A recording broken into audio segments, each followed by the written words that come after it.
Daghang pagsulay iyang naagian, apan karon nagbarog na liko ng dughan. Sa matag lugar nga iyang maagian, kamera sa kamot ang puhonan. Daghan ng malipay sa iyang paghatag, pa-blessing nga kalit milagro sa katawan nga nagkinahanglan o tabang.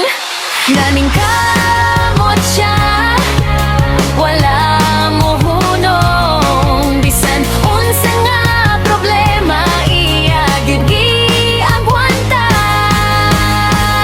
Boss J lang number one sa money hunting. Daghan kaayong natabangan, maong suportahi siya kanunay. Siya si Boss J, ayaw kalimot like o share sa iyang gibuhat.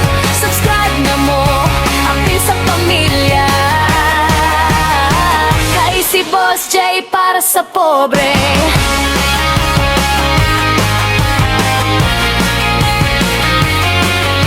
Sa una lisod ang iyang dalan, pero wala siya miundang og laban. Naning kamot hangtod na kabarog, ug karon iyang gibalos ang kaayohan. Daghan pa siya plano nga umaabot, mga challenge nga makahatag og paglaom. Andam mo tabang sa mga nagkinahanglan, kay maogyot ka na ang iyang tumong. Bisan unsa pa ang kahimtang sa kinabuhi, iyang pangitaan gyud ug pagi ang kalipay sa uban. Iyang kalipay, maong daghan ang nagpasalamat kanya. Boss J lang number one sa money hunting. Daghan kaayong natabangan, maong suportahi siya kanunay. Siya si Boss J, ayaw kalimot like o share sa iyang gibuhat. Subscribe na mo, apil sa pamilya,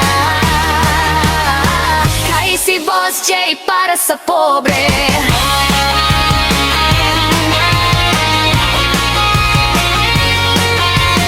Boss J, padayon lang sa pagtabang. Daghang tawo ang nagdan-aw og naglaom.